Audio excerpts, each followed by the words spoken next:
They all say ready.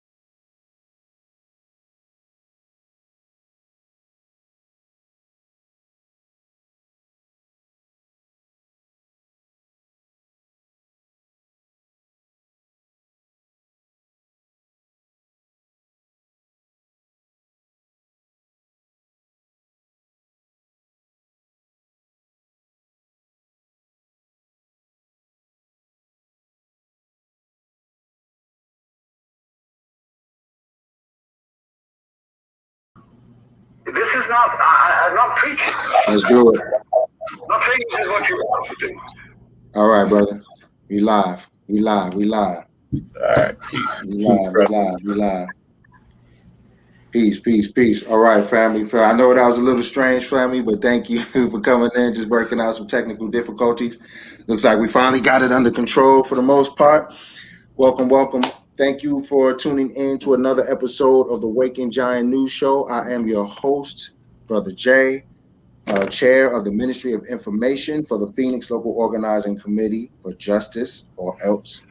Of course, to the left or to the right of me, depending on your perspective, I have Brother Tremekis, who is the chair of the entire Phoenix Local Organizing Committee, family. So for Peace. Justice, or L.O.C. So peace once again, brother. Peace once again for joining me. Thank you. Yes, sir. Family, as usual, please go ahead and hit the like button. Go ahead and hit the share button. Go ahead and drop your comments, and let us know what you think. Tonight, we're going to be talking about just a myriad of different things. For a little while, we're going to have a discussion with the community.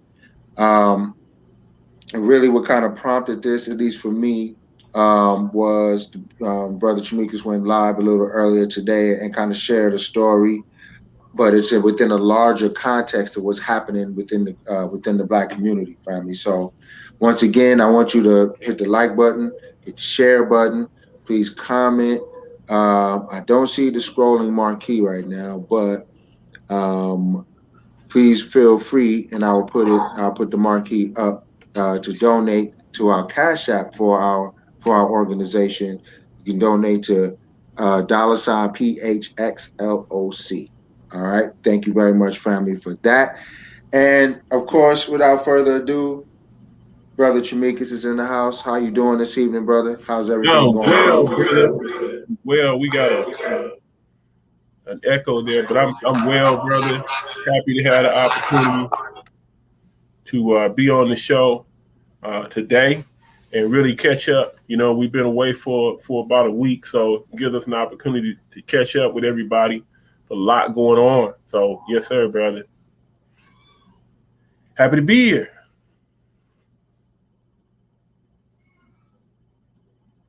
Oh, you're muted.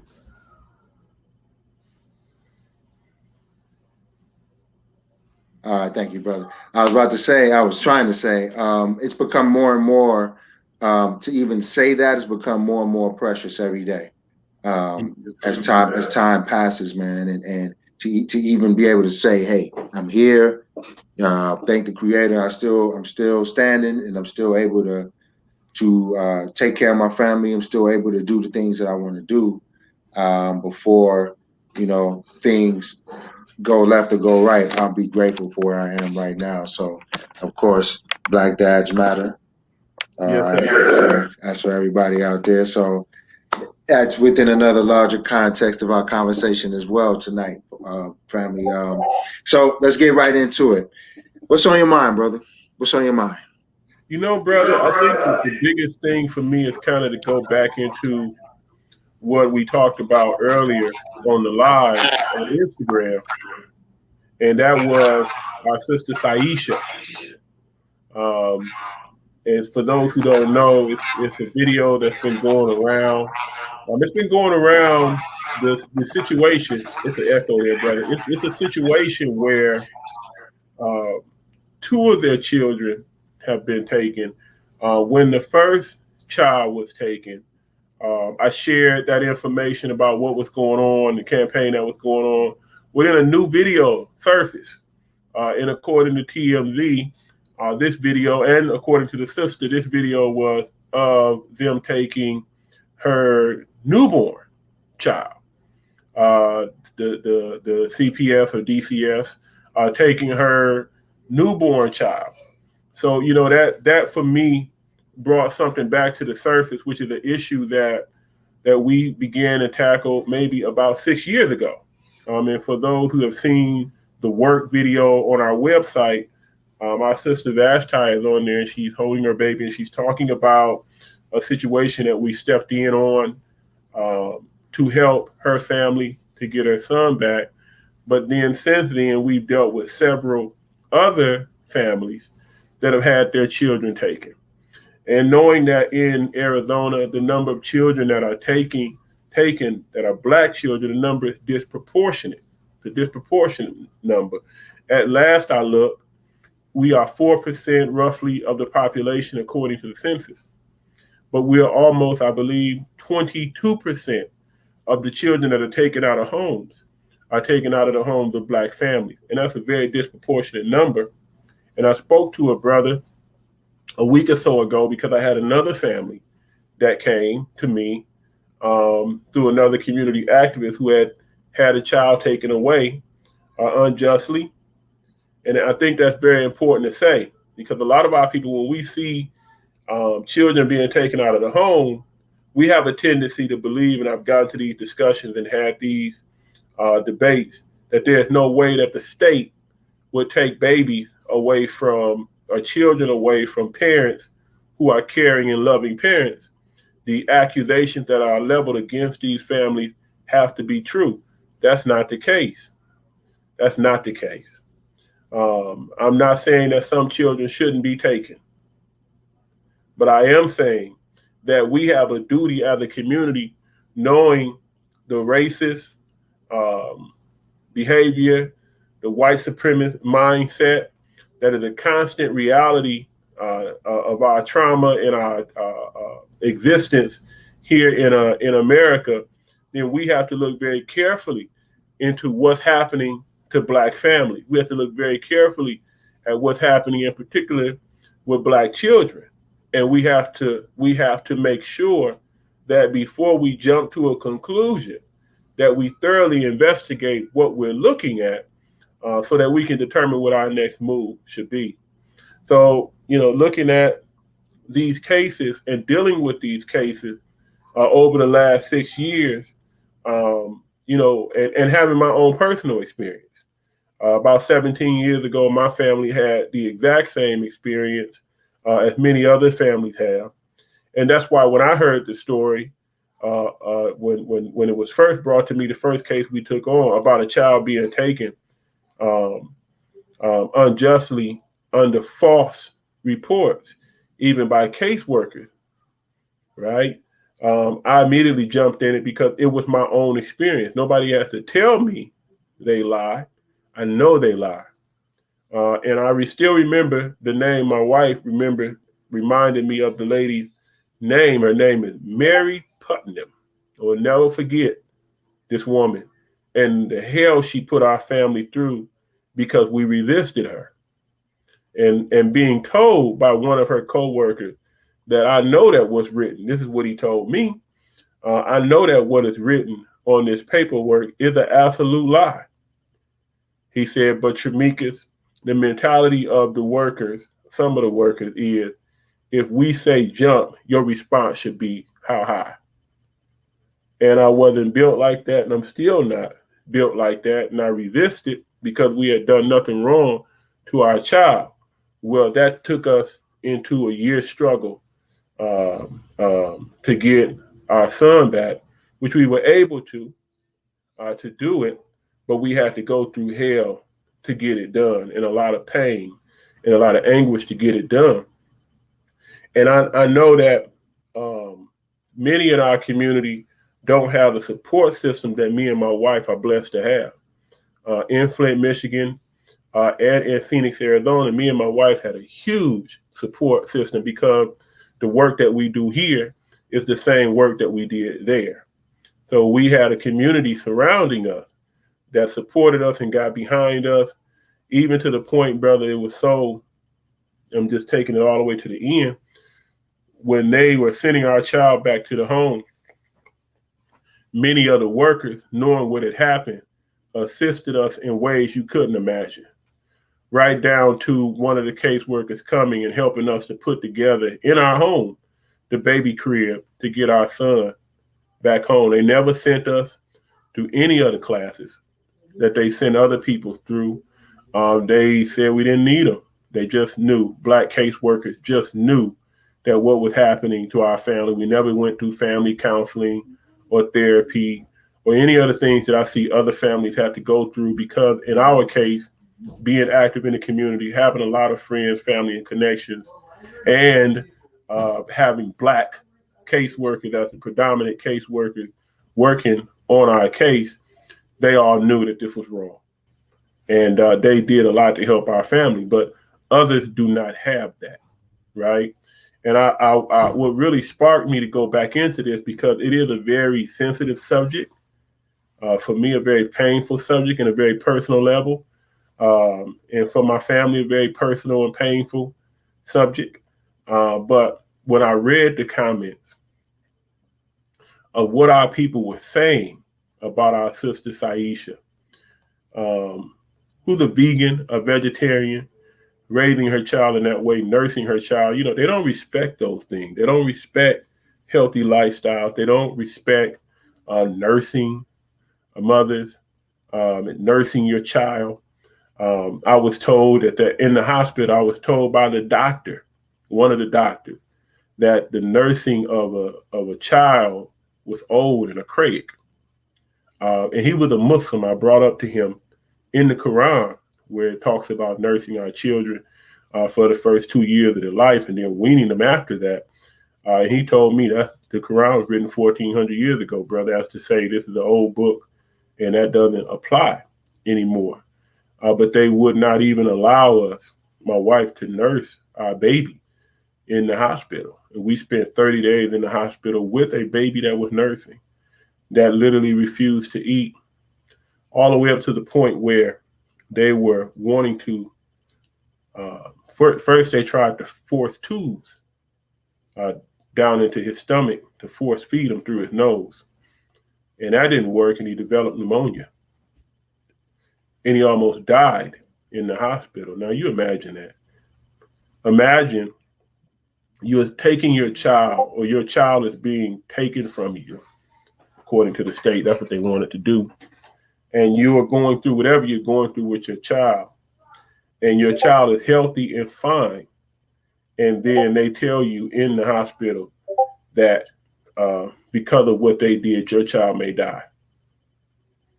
And I remember having to break that news to my mother, because they were going to have to fly him from the hospital there in Flint, Michigan on a helicopter. It was an emergency to the hospital in Ann Arbor, because they didn't have the means and methods to treat an infant with pneumonia in their hospital. And, they needed to fly him out. Well, anyways, Allah blessed him that didn't happen. He recovered.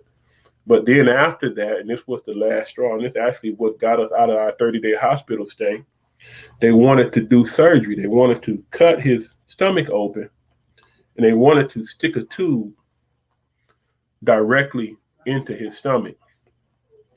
And brother, let me tell you, I prayed for angels to surround our family when we were in the hospital, and that's absolutely what we got.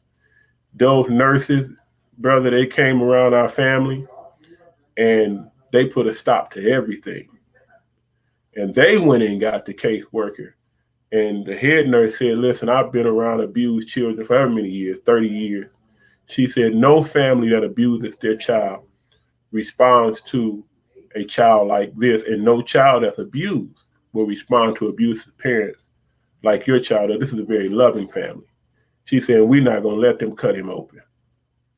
And then they told the caseworker said, well, why are they a lot of things started transpired, brother. Within a few hours, we were out of the hospital.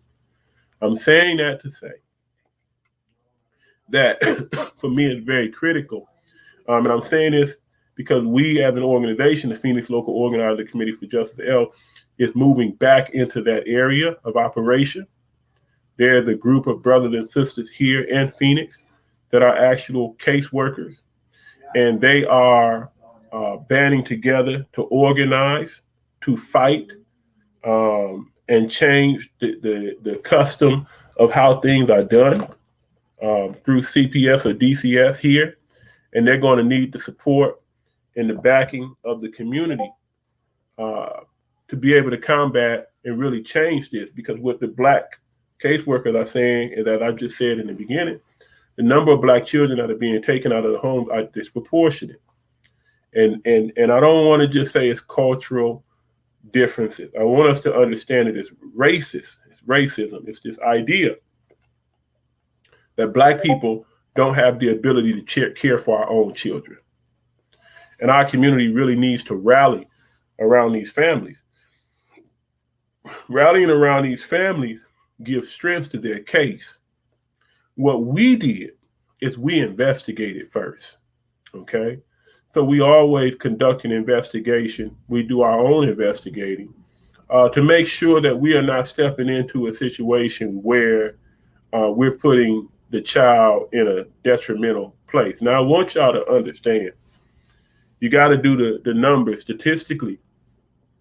Children that are taken out of their home, statistically, are usually, in many cases, according to the statistics, put into situations that are worse.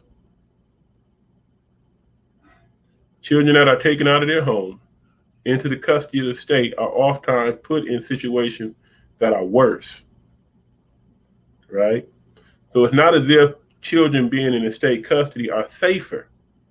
Some of these children are shipped to group homes, and in these group homes, they are abused sexually, they are abused physically, on top of the trauma of being separated from their siblings, separated from their families. This is very serious. And the issue is that it's not done with care.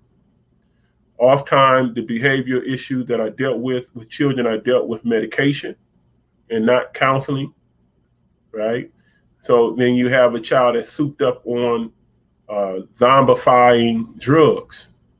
Especially our Black boys. Yes, sir, especially them. And this is why we have to really get involved. This is not something that we should leave up to the state. If we're not going to leave the handling of police brutality up to the state, right? Why should we leave the handling of our children up to the state?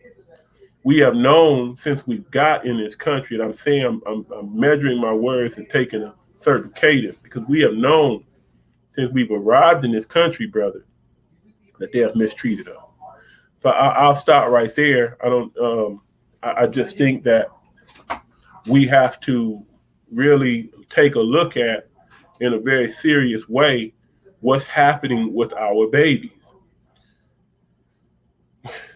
If you're looking at a disproportionate number of children, and this is my last point on that, being taken into custody by the state.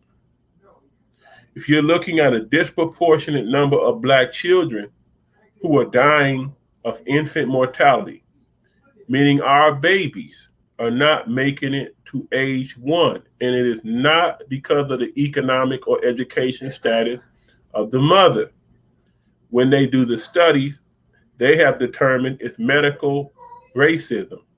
And you have a disproportionate number of Black women who are dying in childbirth and because of childbirth.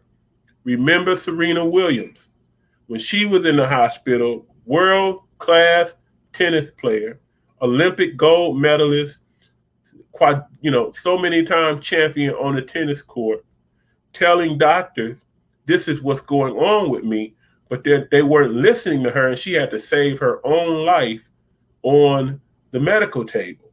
It's because they don't listen to Black women. And you don't have to believe what I'm saying. All you have to do is go and look it up for yourself. If you go look up what I'm saying, everything I'm saying can literally be verified through Google. You don't have to do deep research. Just Google it. And the numbers will come up, the stories will come up, and they won't be from some uh, way off news source that you don't trust. You'll see it in the Washington Post. You'll see it in the New York Times. You'll see studies from Yale. You'll see studies from reputable medical associations. This is not what I'm saying. This is what they're saying. So we got to do something about it. Right, man. And one of the things I was thinking about while you were recounting your personal story was, man, this would be a good thing to, well, let me phrase it this way.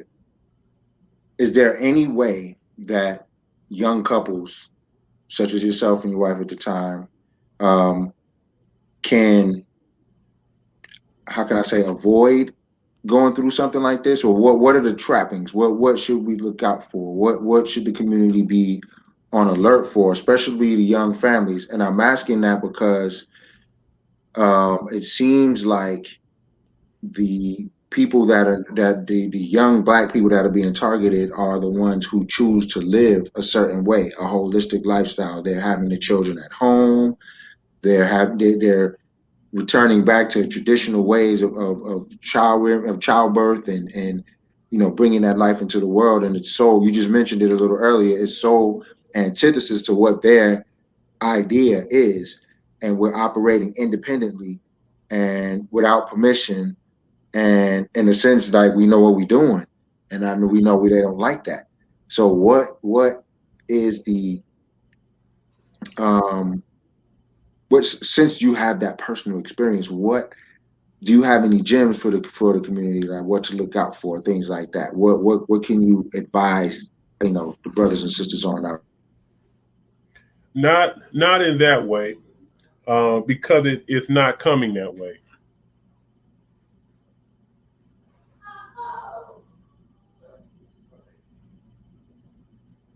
Okay, yes, ma'am.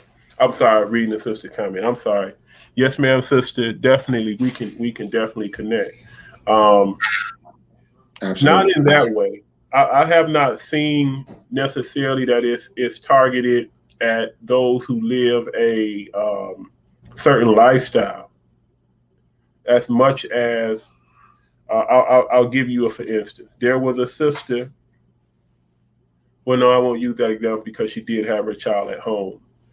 There was another young couple that was concerned about their child, concerned about his development, and they simply took him to the hospital to get examined. And those hospital workers were there who were there made the decision that they would call in CPS or DCS. And in calling in DCS, based on their assessment of what was going on with this child, they made that determination on the spot that the child was being abused. You have to understand that whatever the caseworker says goes. The idea behind, I'm not defending it, I just want y'all to understand the mentality. Whatever the caseworker says goes. When you're dealing in the court system, when it comes to the protection of children, the court's position is that they're going to err on the side of caution, right?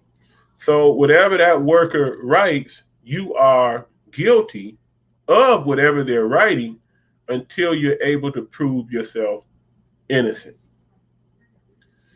Now, when you are in that position, that's already not a fair position. And if the mindset of the workers that are assigned to you is not one of assistance or aid or help, but they're looking for a way to take your child out. What I mean by that, they'll go into your Facebook account. They'll go into your social media. They'll go into your medical history. They'll go into your criminal history. They'll look for ways that they can find to justify what they are attempting to do. That's a hell of a place to be in. So I can't really give a family any advice on what not to do. I can't tell you don't take your child to the hospital if you think your child is sick, right? What I can say is that if you find yourself in that situation, it's best to reach out to someone who knows. It's best to reach out to a lawyer for consultation. It's best to really assess the situation. Now, I say this because, some brothers will say to me, and a brother did say to me in my own personal case, well, that would have been me. That would have been the day I died. I get that. I understand that. Or I would have went to jail that day.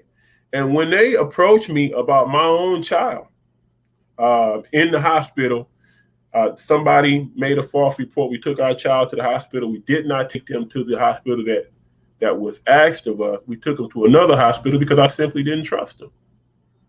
The doctor examined our child. There was nothing wrong with our child, but they found out what hospital we were in, and they came. When they came, I explained to the worker. She was upset. And again, I was resisting. She was upset. I explained to the worker. I said, well, the doctor has examined the child. I said, here's this report. There's nothing wrong with the child. The child is perfectly healthy. Okay. So they called the police. When they called the police officer said to the workers, the DCS worker, he said, this man is not in violation of any law. He said, I have no authority to arrest him. And in my case, my child wasn't there. I'm in the Nation of Islam.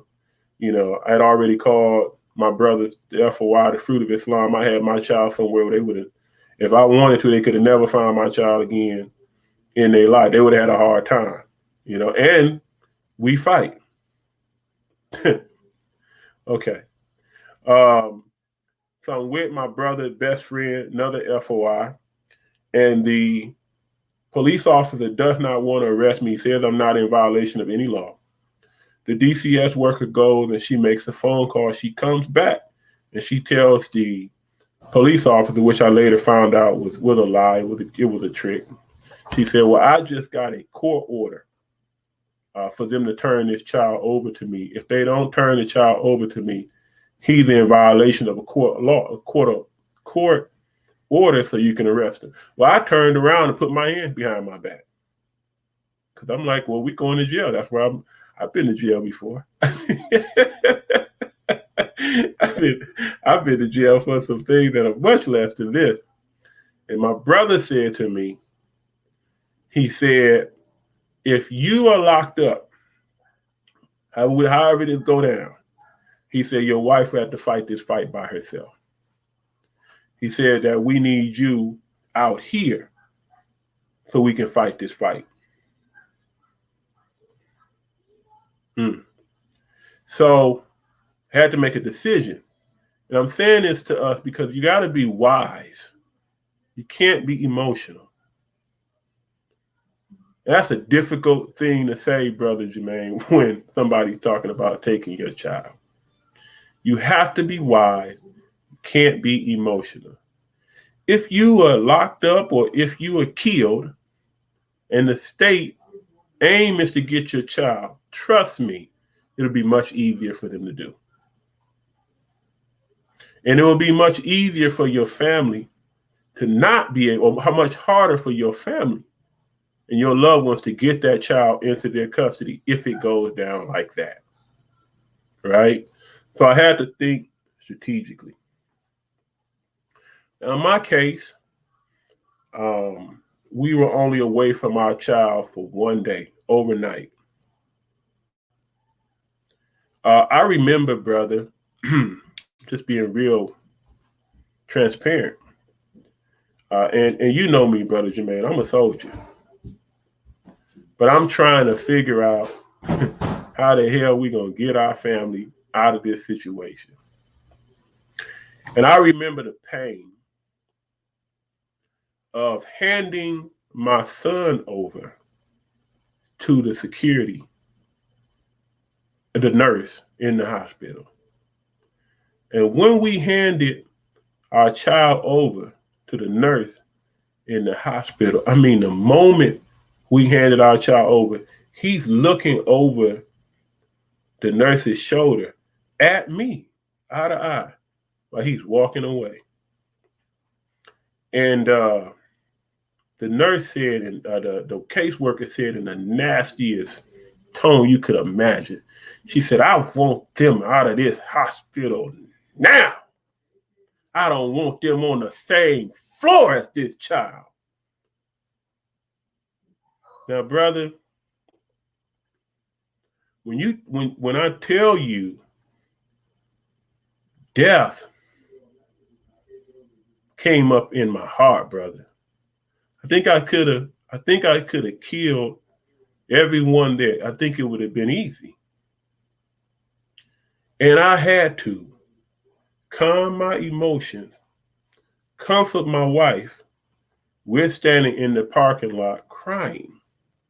Because at this point, we don't know how we gonna figure this out. We crying and we praying and praying and crying and crying and praying. See, we have to be wise. So anyways, after that, we went, and I'm telling you this story because all in this story is little hints, you know. After that, we called DCS, we talked to the worker who told her it was a lie. And then we talked to my aunt, who was a lawyer, and we went into the courtroom. We went into with all of our friends and family with us, right? But when we went to the back, I didn't know this at the time, but when we went to the back, we only went, me and my wife. And man, I just wanted my son back. Brother, I signed everything they put in front of me. And then this is what the judge said. The judge said, I don't, and you know, they judge character. He said, I don't get from this family that they're a threat to this child. He said, I'm reading what's written. He said, and if this is true, this is horrible. Now, I never knew what we was charged with. Me and my wife, we never knew what we was charged. They never told us. Never. I found out on my own, but not because they told us. And he said, well, what I'm going to do is I'm going to let them be back with their child. He said, but in the hospital, you know, they're going to examine our child. That was the beginning of a 30-day stay in the hospital for me and my family. And it's a blur, brother. I don't know if I already talked about how we got our child out of the hospital. I think I already talked about it on this. But it was 30 days in the hospital. I lost my job. I was a mortgage agent. And let me tell you and this is what I mean by community support, rallying around these families and what they need. You know what they told me on my job? I worked for this real powerful white mortgage firm out of Western Michigan at the time, all white boys. I'm the only black man in the office. I'm talking about I'm in my office. The white boy next to me is in his office singing, I wish I was in Dixie, hooray, hooray, loud, brother. I'm the only black man in this office. Okay. And I went in the office and they told me, they said, Tremikas, they're not doing this to you because you did anything to your child. They said, you're going through this because you ain't got no money. If you had money, you can hire the right lawyer. You wouldn't even go through this. And then they fired me because I had missed. I was spending my days in the hospital. So you have to understand, I'm fired from my job. I have no way of bringing in income. I'm 30 days in the hospital with my child, rent behind. Just so happened I was renting from my family, but my rent's behind. Trying to figure out in your mind goes, right? Your mind is not present. So you got to have people around you to help keep your mind present and figure out what's going on and how you're going to handle this situation. I cannot stress enough how important community support is. I can't stress enough how it's important for when we came to the courtroom dealing with our sister's case, and we filled the courtroom up with 50 brothers and sisters here in Phoenix, and they sent the court officers in the court. And no, they had never, I've been to many of these, I haven't seen it since, and I never seen it before. It was so many of us in the courtroom, they sent the guards in there. Right? It was so many of us coming out to support the sister that one of the lawyers asked us, how do you get the community? How do you get this kind of support for your client? Because I need this kind of support for my client. This is what a lawyer said to us watching it. Crazy. That's crazy. So I know I'm being kind of long-winded, brother. I'm saying that it's not anything that you can do that I know of that you can do to avoid it, because in my case, we were innocent. Well, it seems like it's in a lot of cases with us, we're innocent, and this happens. Especially when you bring out the statistic about us being 4 to 5% of the population, but 22% of our children are the ones in this foster care system being snatched up out of our homes, snatched up out of their homes. So that tells you it reminds me of slavery. Actually, it reminds me of, you know, those days where a family or a kid could be walking down the street, just his mother sent. I got a call from a Because some slave traders picked him up. Hmm? Now I'm saying the little boy never made his way home, or a little girl, because some slave traders done picked him up, or somebody had snatched him up off the street, and now his experiment had him in some hospital. I got a call from her. She had her newborn baby, and this was a sister. She had her child at home. After she had her child, her and her mother came to the hospital, you know, to make sure she was okay, make sure the baby was okay. But she had her child at home. Nothing wrong with that that I see, especially if the child is healthy. They told her that the baby had jaundice and that they needed to keep the baby overnight. She didn't think none of it. The newborn, you know, never had a baby before. You got to keep it overnight. I want to make sure my baby's okay. When she came back the next morning, her child was gone. So she called us. And let me say this, family, because I'm not exaggerating. You know, a lot of times when I'm talking to people, or we're talking to people about these cases, you know what they tell us consistently? We've been to so many different people to ask them to help us, and they won't help us, Brother Tremikas. We got to stop believing our enemies. Don't just dismiss families. We got to love each other more. If a family is telling you, hey, this is going on, at least look into it. Listen, I'm not emotional.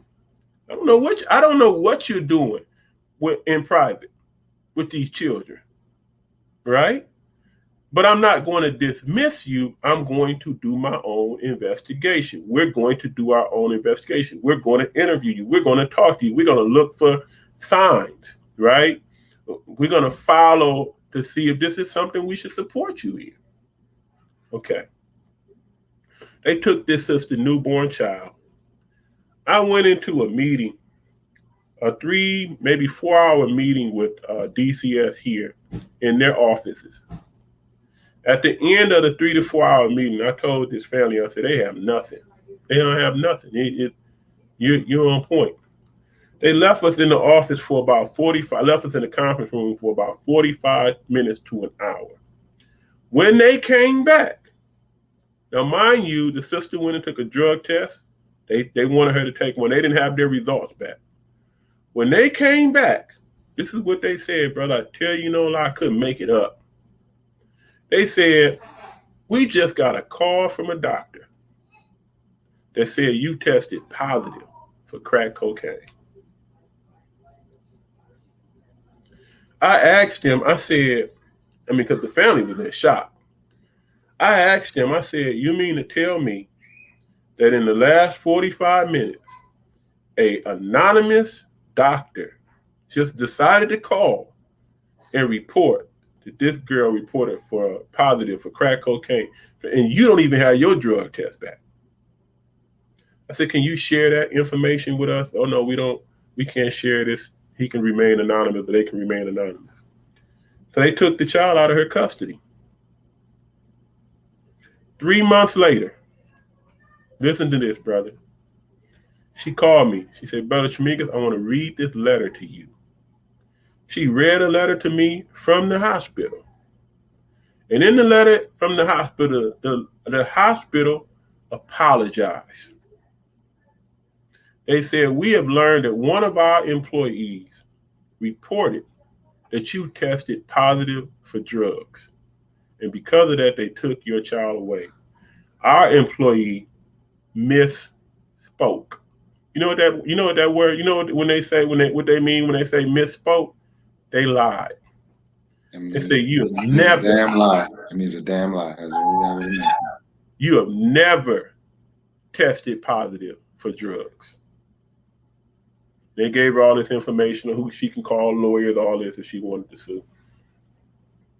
But let me tell you what DCS said after receiving that letter. They didn't even apologize. They said, oh, well, we're still going to keep your baby because we don't trust or believe that we don't know for sure if you're going to be a good parent.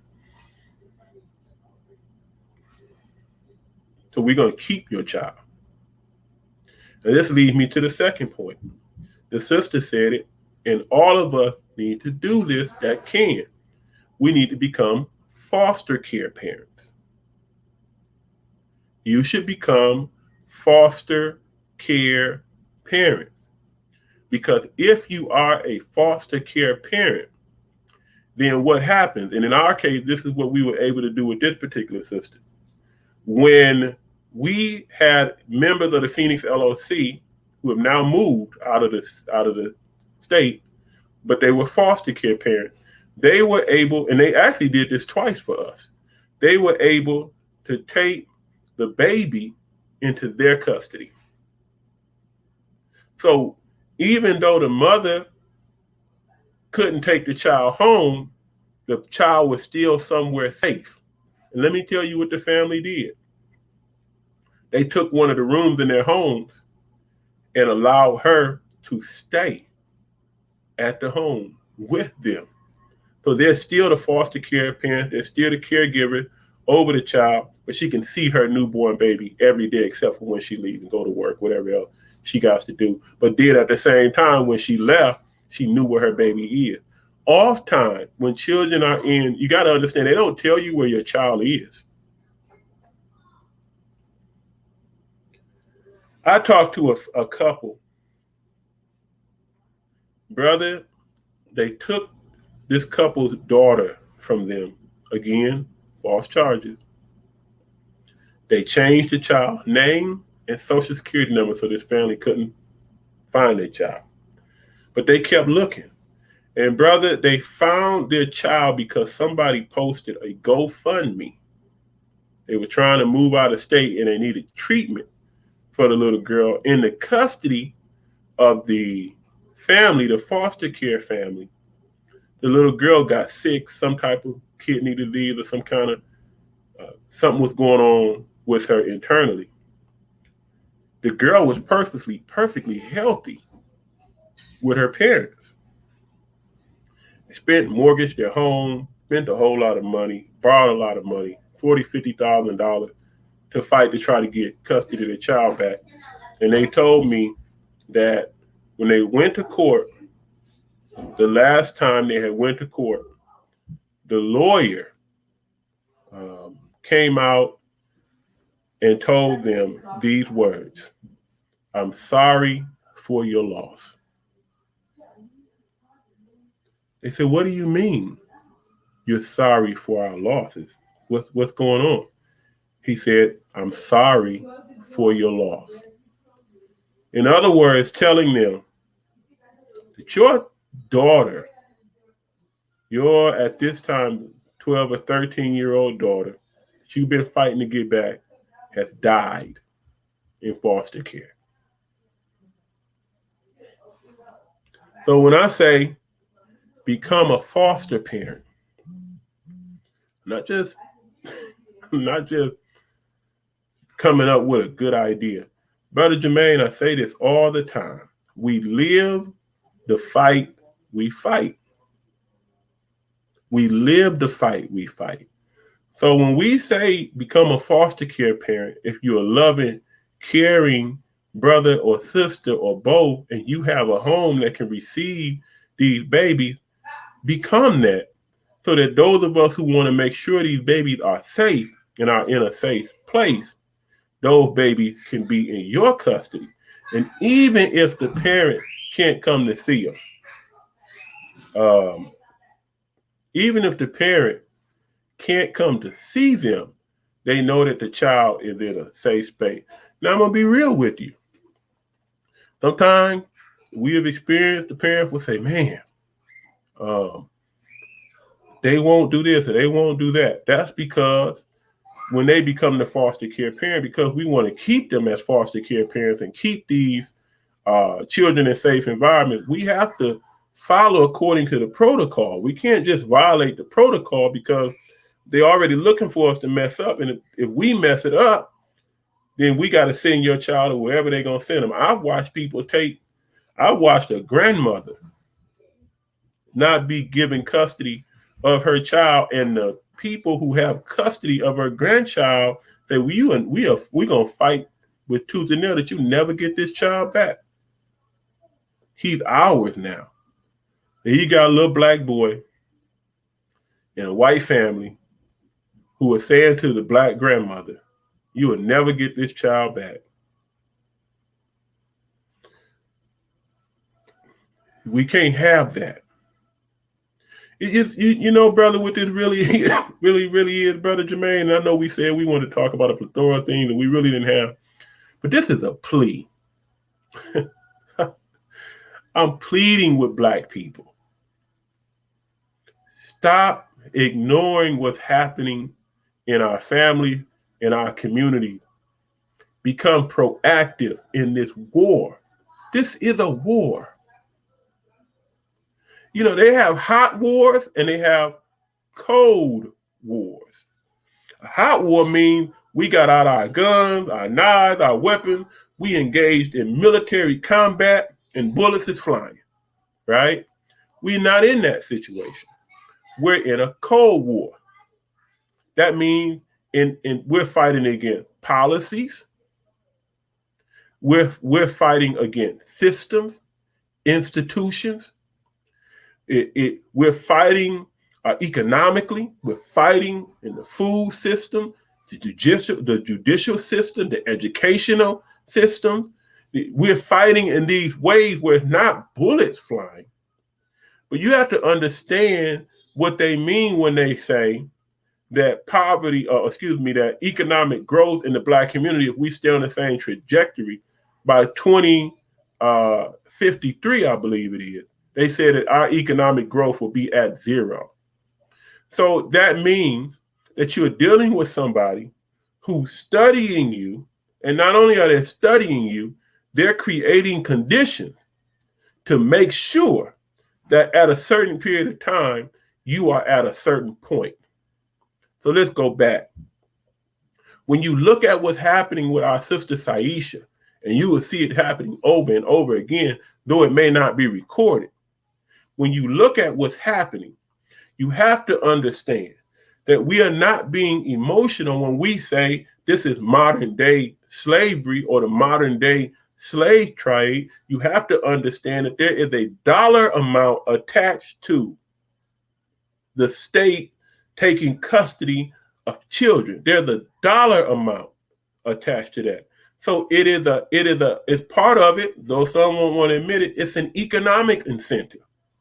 Not to mention the partnerships that they have with people like TGN and the partnerships which is a genetic research company or institution. Y'all love TGN out here, I know. We're gonna expose them demons at some point, though. You all like these PR commercials and how they dress things up. They dress their wickedness up, right? You love your presidents because they put on suits and ties, but they order the assassination of leaders and people all around the world. You love to see your enemy they're dressed up and they sound nice and they sound civilized, but they're really savage and evil. Okay. So they have a economic incentive. Children's Hospital in Phoenix partners with TGN. What do you think they're doing to your teenage boys when they take your teenage boys into these boys' homes and into custody and they give them these experimental drugs? I've seen the foster care system give children under 16 drugs that are not meant for children under 16 that may even cause suicidal thoughts. This is no game. Our families are not perfect. Our people are not perfect. But we also have to recognize that the system is diabolical. And that if you don't do and we don't do things to protect our people from the system, they fall victim to it. And most of our people don't know what to do. I know that for a fact because I didn't know what to do.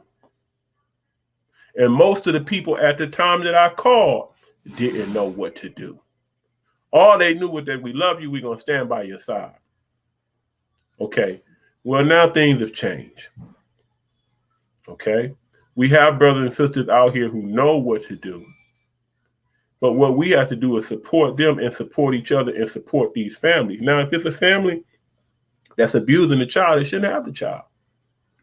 But again, if we are foster care parents, we can adopt children and put them in better situations. So, that was a long answer, brother, to your question. But you know what? It got answered. It got answered.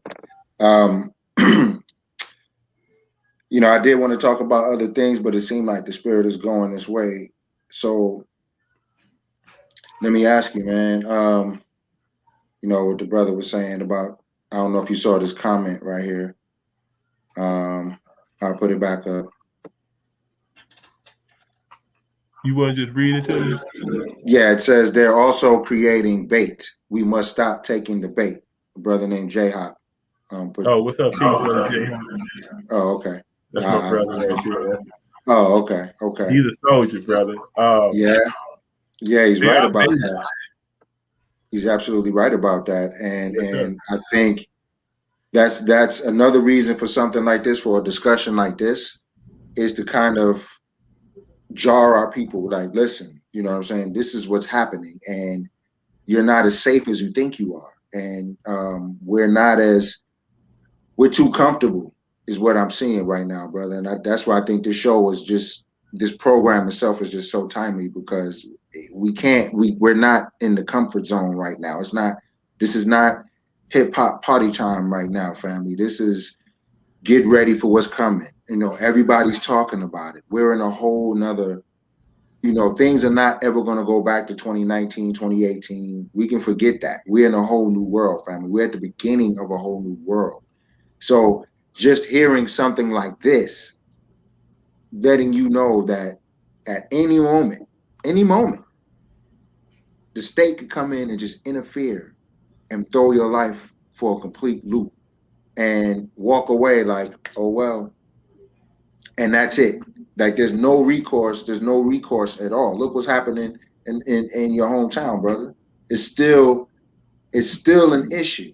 It's still an issue. And I guarantee you, I went to Flint, Michigan in 2005.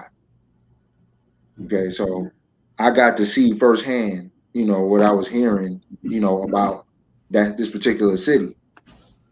And I'm gonna tell you, it lived up to everything I heard, you know what I mean? And then some. You know, it was a wars. It looked like the South Bronx in the 70s in certain parts, with one house standing on one block and the rest of the houses level. You know, it was in certain areas.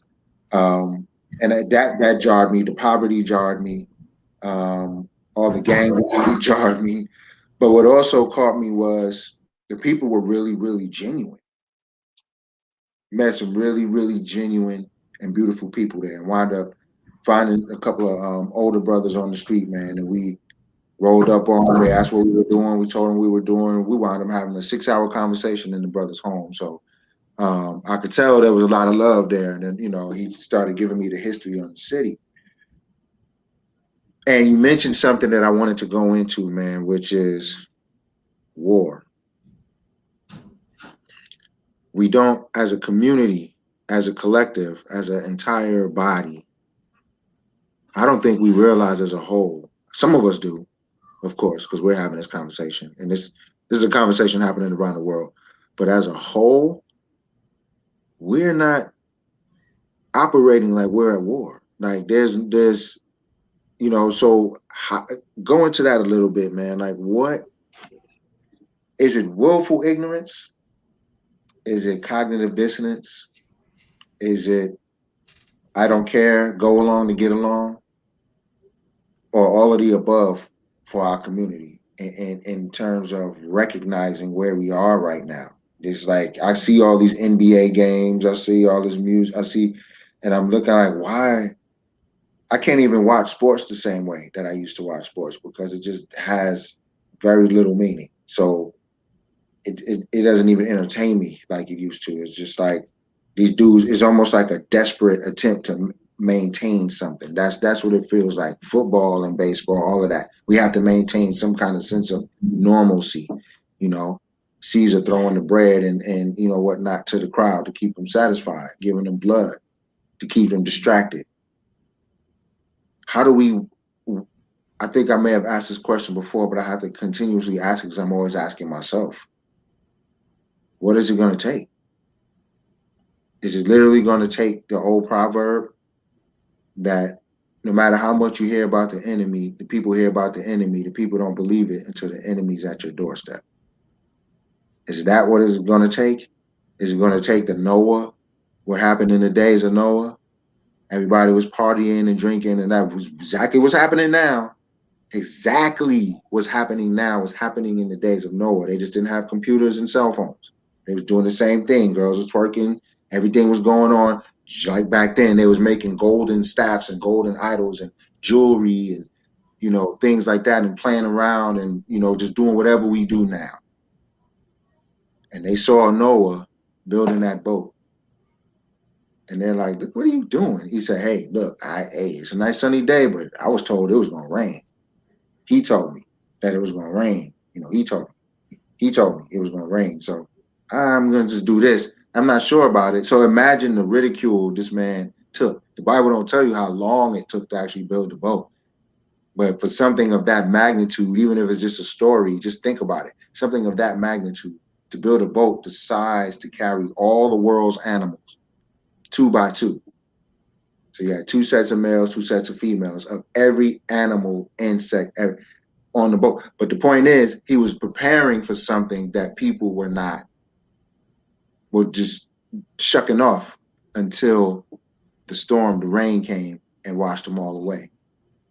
So is that what it's going to take? Is it going to take a deluge for us to wake up? I mean, if anything, wasn't last year enough? Well, brother, I think you pretty much answered the question. It is all of the above, and it is all of those things. I have to go back to my teacher, and I have to go back to his teacher. And I'm talking about the Honorable Minister Louis Farrakhan, the Honorable Elijah Muhammad, and their words. And I'm going to paraphrase their words because it really is a painful answer. Things will have to get worse. It's kind of like, you have children. You tell them, clean up. I need everybody to clean up. They come down, brother. They mess around a little bit. You go upstairs. You come back down. You say, didn't I tell everybody? Get everybody come back, clean up. And they mess around a little bit more. Then, brother, you yelling and you scream. Now the thunder is coming down. You done pulled the belt out. Ain't nobody going to be on the internet. Ain't nobody, the whole house shut down, brother. But you see, everything is immaculate.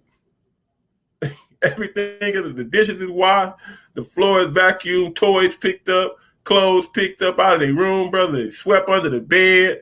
They ain't hiding trash in the drawers. All of that is clean, right? That's what's going to have to happen to us. We have to. Elijah talked about, Muhammad talked about the fiery serpents and how the scriptures said that they would send fiery serpents after them. And I was just talking to a sister about this the other day. And she was saying, well, a lot of our people are not, they're ignorant of this war that's happening, right? And it's sad, but it will have to get worse to wake us up. Because we still have the ability. There's nothing I'm going to say on this line that's going to keep our people from going to the clubs on the weekends, brother. I'm under no illusion. Hey, well, Brother Trimikis, yes, sir, we have war. But they will be at the club, sipping on lean, drinking that Hennessy, making selfies, twerking. Right? And I'm not judging. I'm just saying that when death is coming, you behave a certain way. When danger is coming, you behave a certain way. And in that behavior, you see the thinking of a wise person preparing themselves for what's coming. I can tell you it's going to be food shortages. Yeah, they're not going to believe me, brother. That's it. Why the more powerful men have given the same warning, right? And they haven't been listened to. Unfortunately, our communities are going to have to go through hell. Now you say, wait a minute, we're already going through hell. You have not seen hell yet. You think I'm talking about this taking babies. You think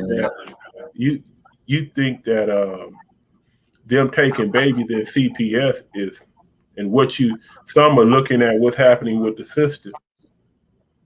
I posted the video of them with the sister. She was pleading, Sister Saisha, and asking them to show sympathy, and she was setting her baby in the police car on her own.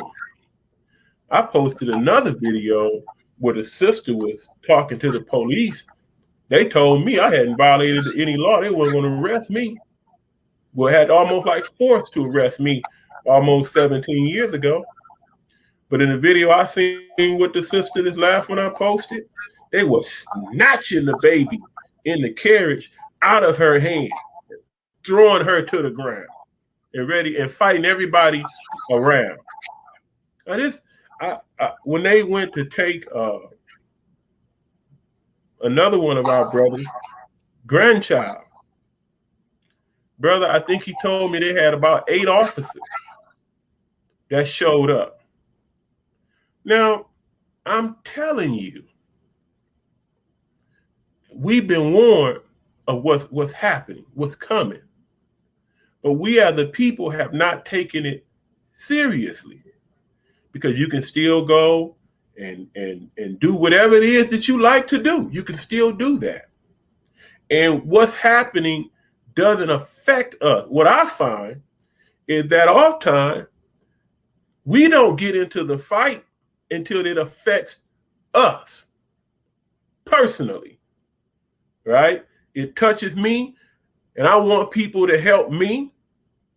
So I'm asking everybody to come and help and support. But in that process, we've ignored countless times the plea for help from others of our community. When it touches us, well, it's about to touch all of us. And somebody said, well, brother, what do? We just stand around and do nothing? No, we do exactly what you said, brother. We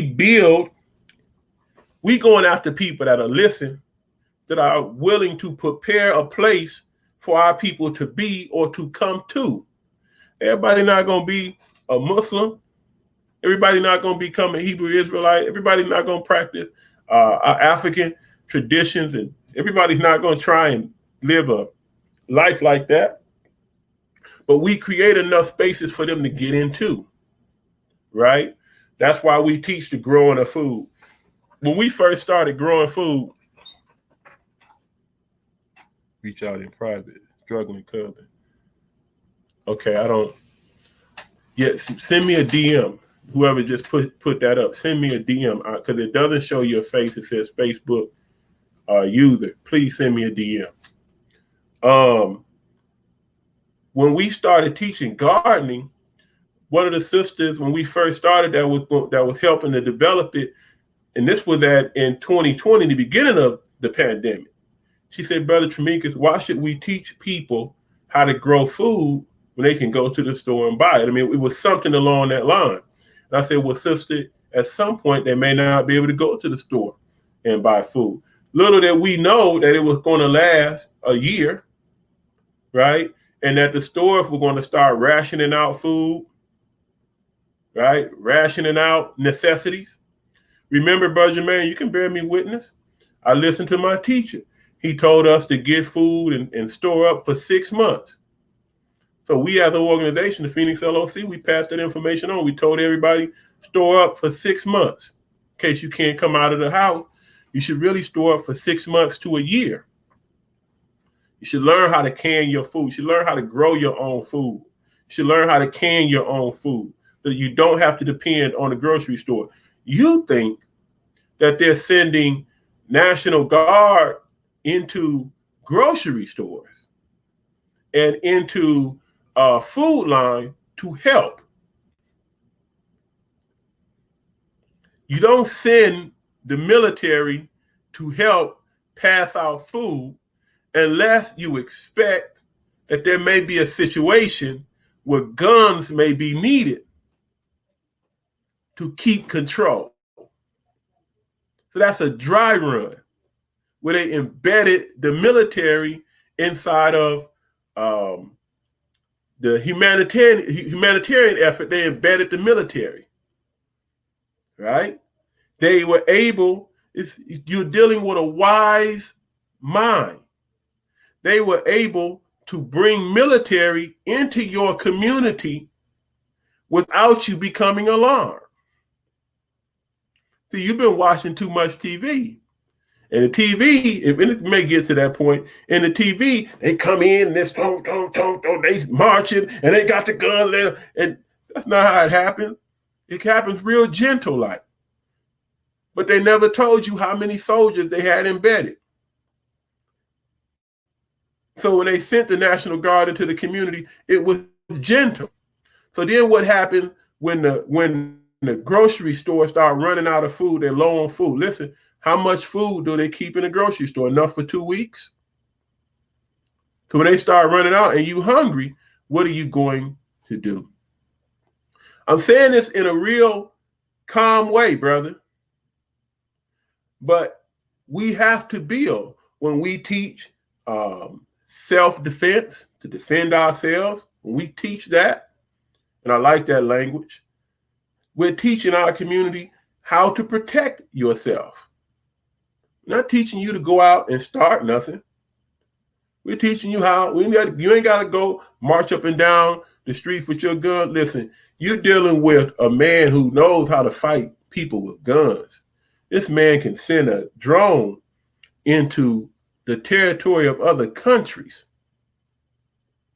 And so he got a target, a bead on where his target is, and he can take out blocks, take out whole apartment complexes with a missile from a drone, and then fly back to base, land it, and put some more missiles on there and go after another target. Ain't much you gonna be able to do with your little pop gun. As a matter of fact, all they gotta do is cut the water off in your community, and you done. After a few days, you thirsty, you're done. You coming out that house and you're gonna put the weapons down. This is real. So I'm saying that to say the mentality has to change.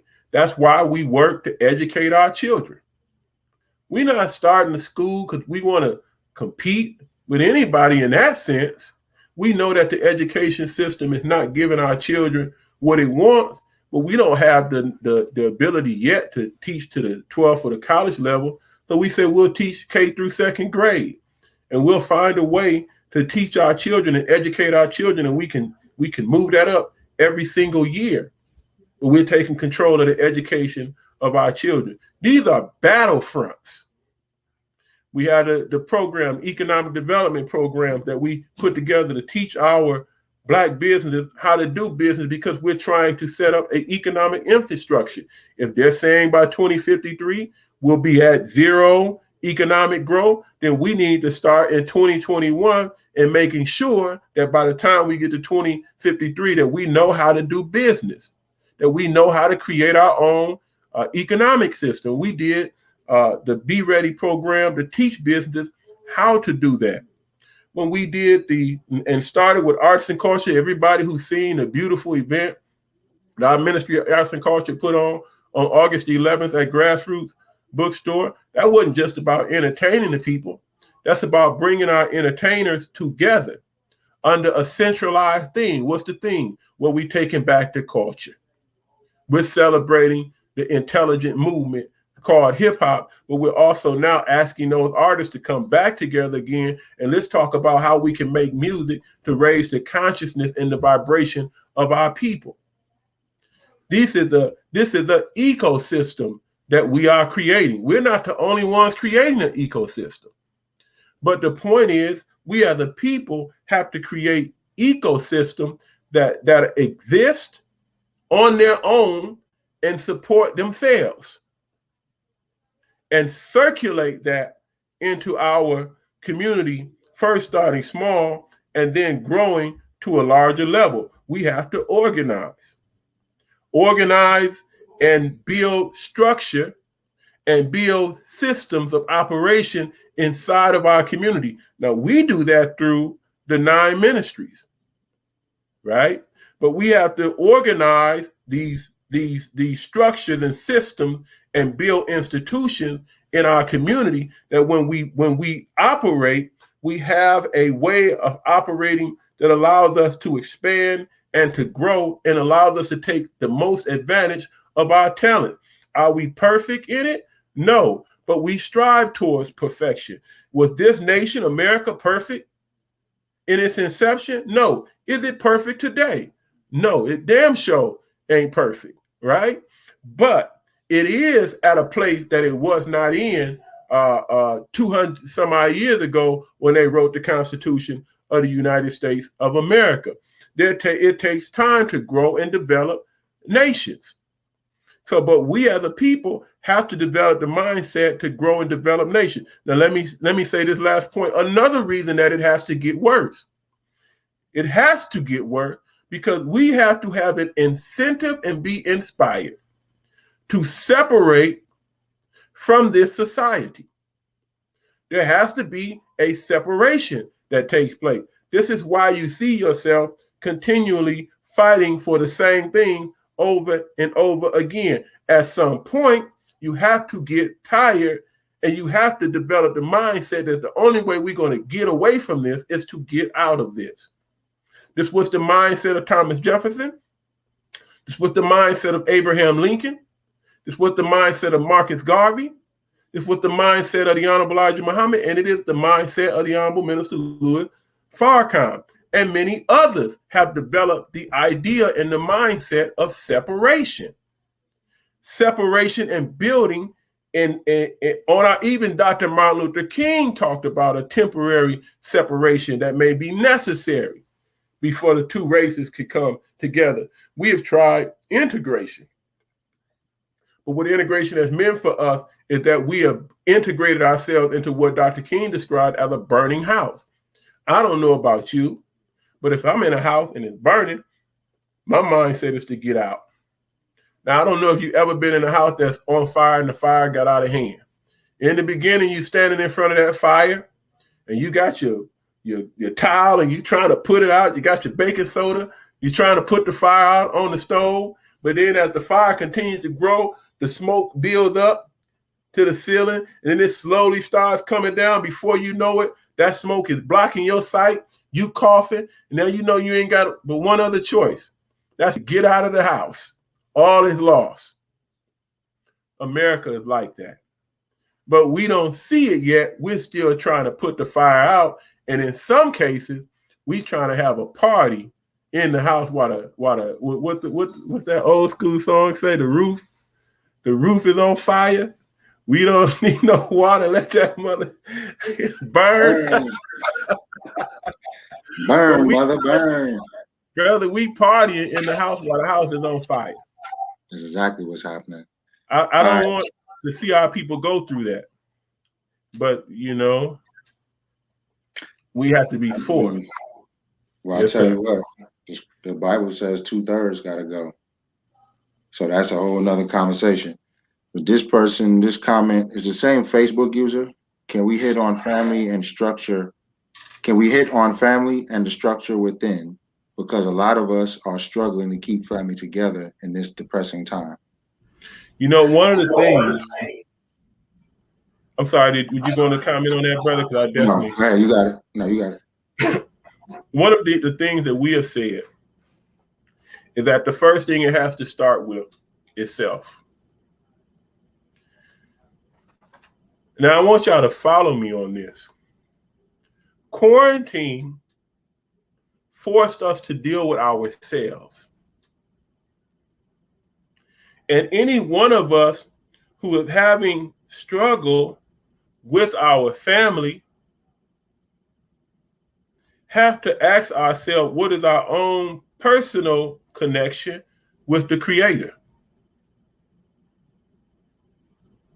What are the principles that we are following in our lives?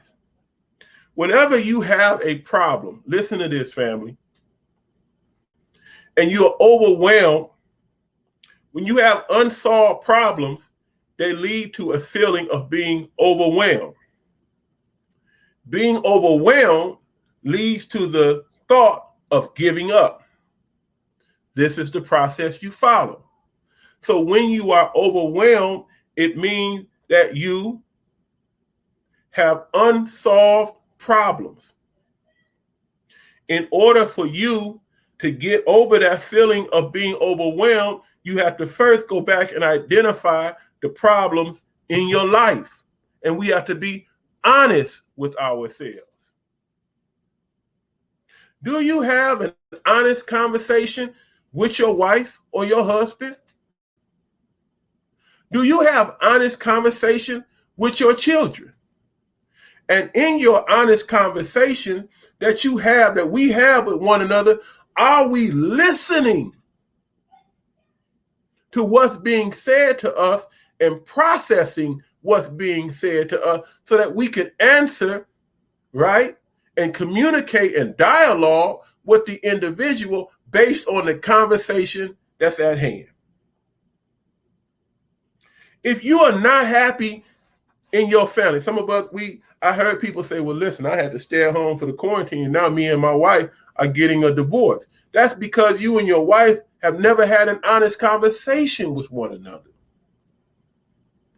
Now that you can't escape, now you can't go somewhere and get away, you got to sit down and you got to talk. Now, me and my wife have had some heavy conversation during the quarantine. We had a heavy conversation yesterday. Just yesterday, we didn't even quarantine. And have had uncomfortable conversations. But that hasn't driven us apart. That's brought us closer together. It has forced me to listen. It has forced me and her to listen to one another and what our needs are. And if we love one another, and if we want to be at peace, and if we want to be happy, we got to look at what the other person's needs are and see where we can meet these unmet needs. It may not be that you have to meet the need of your spouse. You may be in a situation, you or your spouse may be in a situation where it's not a matter of you connecting with someone outside, but you need to connect back with yourself. Here you are, a mother. You had your first child when you were 17, 18, 19 years old. You never had an opportunity to get to know yourself as a woman. I'm just giving this example. Then you had another child, so you further disconnected from yourself. You may have had dreams, you may have had aspirations, you may have vision, but now you have to sacrifice all of that. But then now don't bring a man into your life.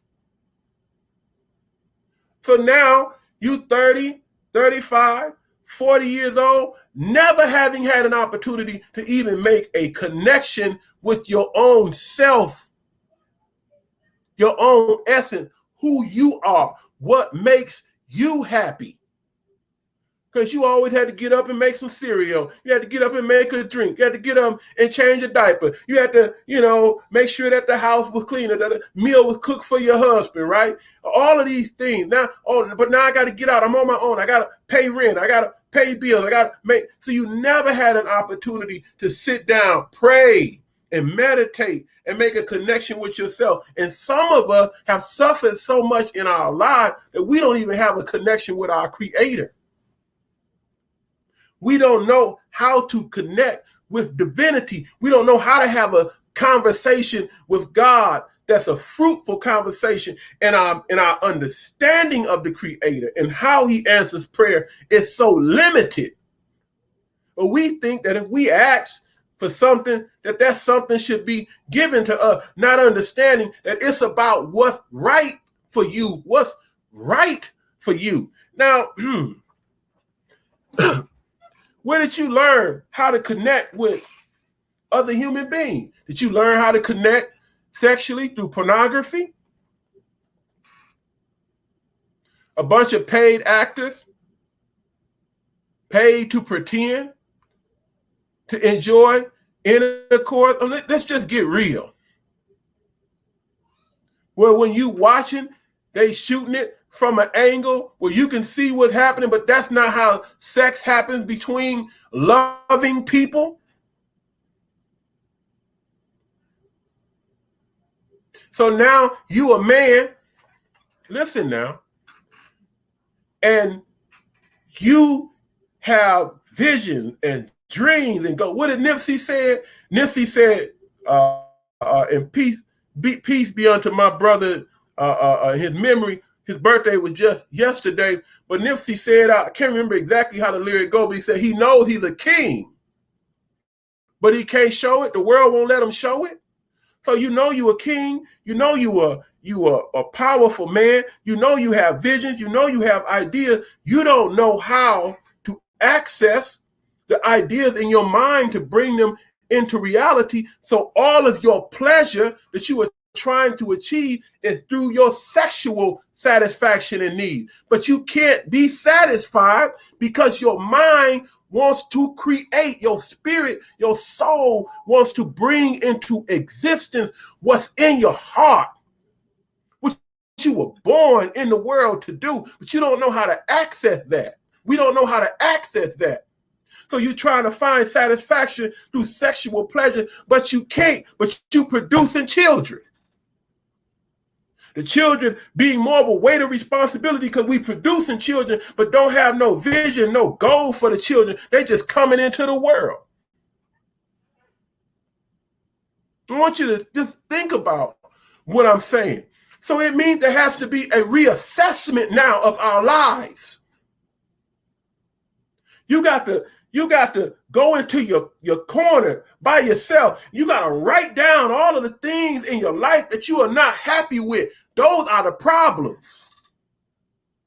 And you got to start fixing what's wrong. I didn't have a relationship with my son. Don't have a relationship with my daughter, whether they in the house or out of the house. You know, you can have your children in your house and not have a relationship with them. Now you got to find a way to get them to open up. You might have to take a walk with them. You may have to sit down and have a little joke with, but you start rebuilding a relationship. Man, me and my wife are disconnected. I'm not happy. She not. Let me sit down and say, babe, listen, I love you, but I'm not happy. I don't know what we're doing here. And y'all can start having conversation. Oh, this is the problem? I didn't know. I didn't know that was a problem. Okay, so we solved that problem. Oh, I got a problem going on here. with my finances. I can't get my money right. Okay, well, then you don't need to go to prayer for that. You need to go get a book on accounting. You need to go get a financial advisor. You need to go listen to somebody who knows how to take and make money and develop ideas into income. It might not be you, right? But you solving problems now. As you start solving problems, the burden starts to get lifted. Once the burden starts getting lifted, that feeling of being overwhelmed, which is a weight, it becomes lifted. And that part of your mind that was wrapped up in a problem, part of your mind wrapped up in the problem. Well, once you solve that problem, that unravels that mental energy. That unravels that place and point of focus now that you can now look, now that it's popping, the mind is clearer. You can move on to greater things. And then what happens, you will start learning the process of solving your own problem. And you won't be overwhelmed because problems gonna come. The only way to avoid problems, my teacher teaches me, is not to be born. You always gonna have problems. Can you live a righteous life or a good life and you do good and you feed the hungry? I mean, that ain't the kind of, that ain't how it works. You still gonna have problems, but you stop becoming overwhelmed by the problem because you created a system that allows you. Now, the other thing is you have to be patient. A lot of us are very patient and we're very judgmental. Some of us are very judgmental. Sometimes I listen to people, I don't say nothing. I say, man, boy, that's a judgmental dude right there. I don't want to do nothing around you because you very judgmental. So if I come around you and I start getting quiet, I'm determined in my mind, well, I don't care. I can't trust you. You're too judgmental. We too judgmental over each other, and we too judgmental over our own selves. There's a process. You have to be patient with the process. If I plant a seed, we need to learn how to garden. If I plant a seed and you see me coming out, you see me in my backyard, God damn it, seed still ain't grown, you think I was crazy. I got to have the right soil that I'm planting the seed in. Some soil ain't good for planting seeds. May not have the right nutrients in it. That's needed. I may have to spend time cultivating the soil before I can even plant the seed. Where you planting your seed? That's your physical seed, talking about your sperm, talking about the egg for you, sister, who you allow to plant seeds in you. I'm talking about your life as soil. I'm talking about where you planting your ideas. Is it in the right soil? Okay. If it's in the right soil and you plant the seed, some seeds you can only plant so deep. Can't plant them too deep. You got to plant them at the right depth. So when you get the package and you look at the package for the seed, it tells you this seed needs to have such space between the next one, and it's got to be planted so deep. If it's not enough space between seed and seed, they won't have room to grow. Some plants need a lot of room to grow. You plant them too close together, they don't have room to grow. If you plant them too deep, then they can't take root and send the shoot up. It's too much work. You got to plant them at the right depth. Then you got to make sure you water them regularly. Because if they don't have enough water, they're not going to grow. You got to make sure they have sunlight. You got to make sure it ain't too much sunlight, that it got enough shade. You understand what I'm saying? The conditions have to be right. Sometimes we're trying to move in our life and we're trying to move so fast and do so many things. The conditions ain't right. That's why we always getting up in these messed up relationships. Messed up relationship. You just get involved with anybody. What's the standard? They cute.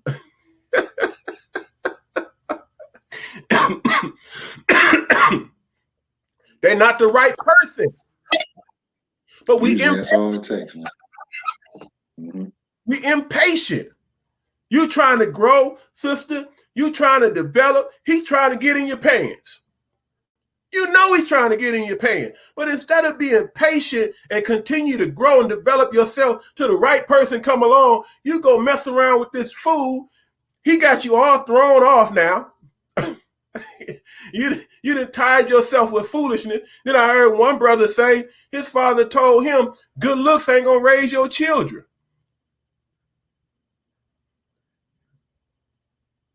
See, the problem in our life, if we really are honest with ourselves and the things that we're being overcome by and overwhelmed by, the answers and solutions are very practical.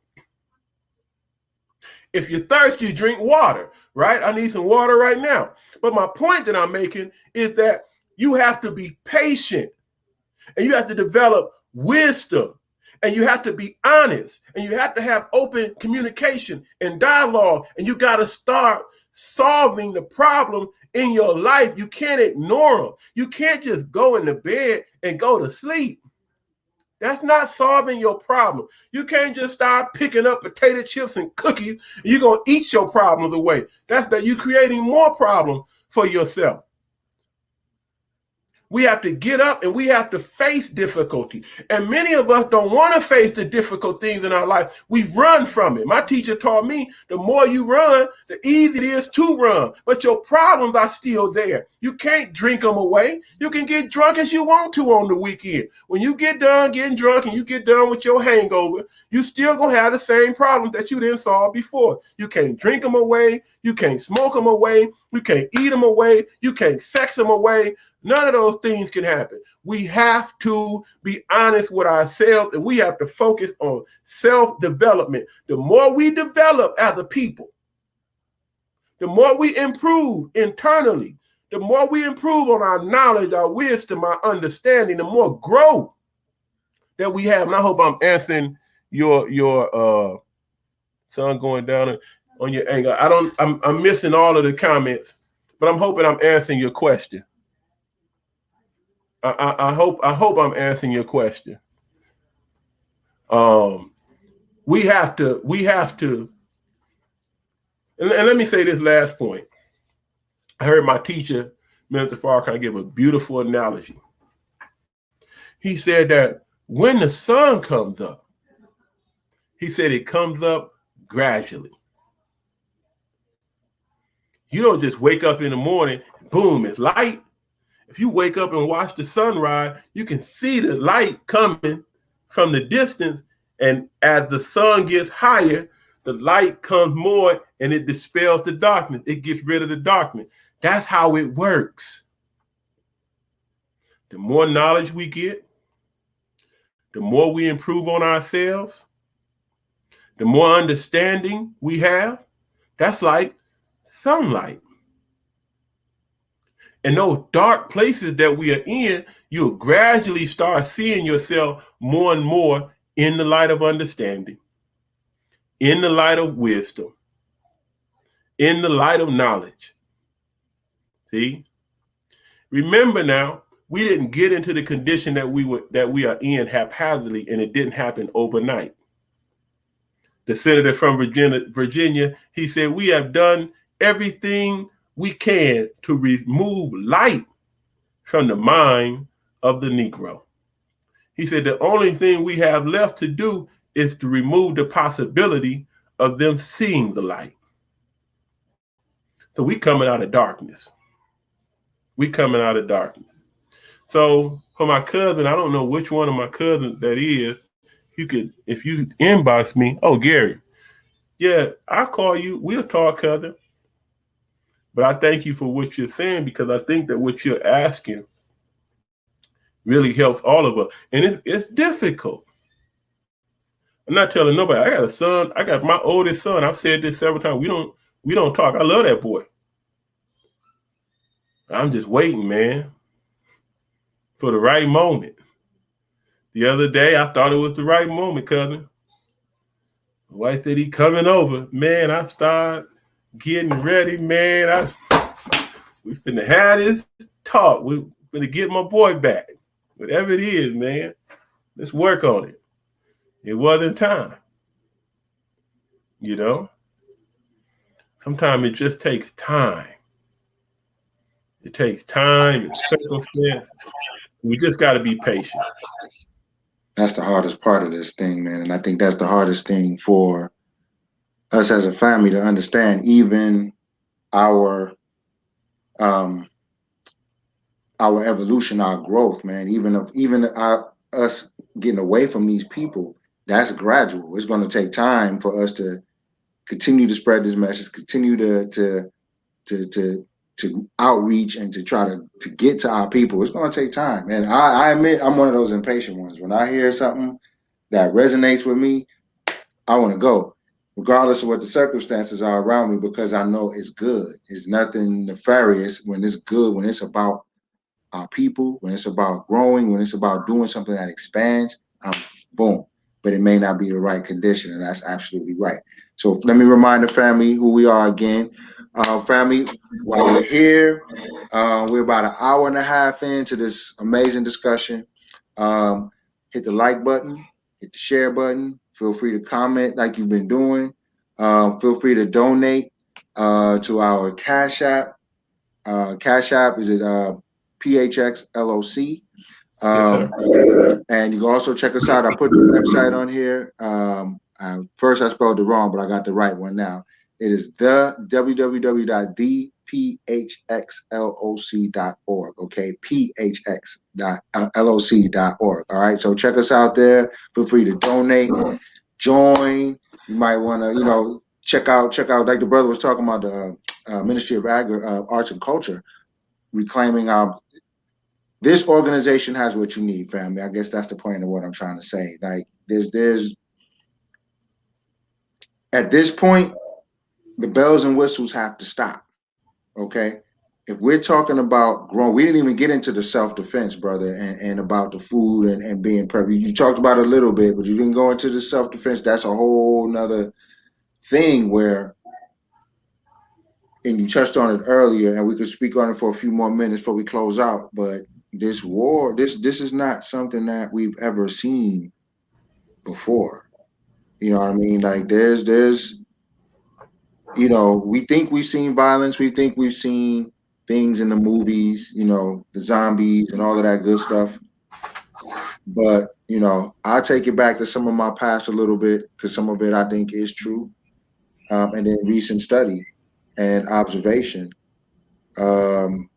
It's gonna be like the Wild Wild West OK Corral with some space cowboys in the mix. That's how I look at it. Like it's just something, and I hate to keep saying, the scriptures, but I'm not a Bible thumping guy, but there is a lot of truth there. There's a lot of things in the Bible that tells us specifically, and what we used to say was what made the Bible itself a living document was the prophecy.